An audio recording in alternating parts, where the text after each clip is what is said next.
Maqaan koo Wayinishee Gammachuun jira. Wayinishee Gammachuu.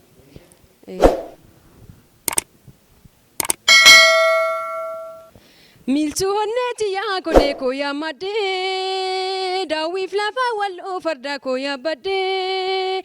daawwiidhaan hin dhumuu lafti walloo kibbaa keerricha wal baree galee kophaa sirbaa yaadaan garaa walloo farda koo yaabbadhee imala jaalalaan onnee koo battadhee finfinneerraa ka'ee galee kibbaa walloo. Daasetaasi eeganatti kottu maaloo arjooma jaalalaa ani sumaan baree garaan obsee ta'uu dideesi'uuf malee kutaa warra walloo baay'ee babbareedaa fiiladhu na biti qabii kotarriidhaa karaan fagoo ta'eef gara.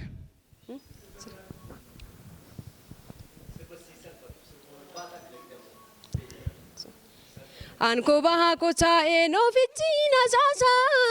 irkin fade suma kana kasa irkin fade suma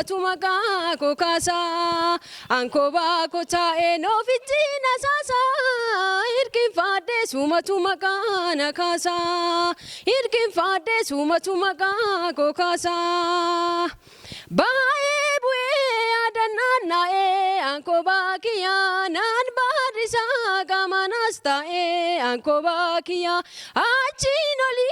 asinis gedi ankobakia suma finjora malkuyani ankobakia kobako tae kobako tae kobako sinega komme sanyiko sinega komme sanyiko kobako tae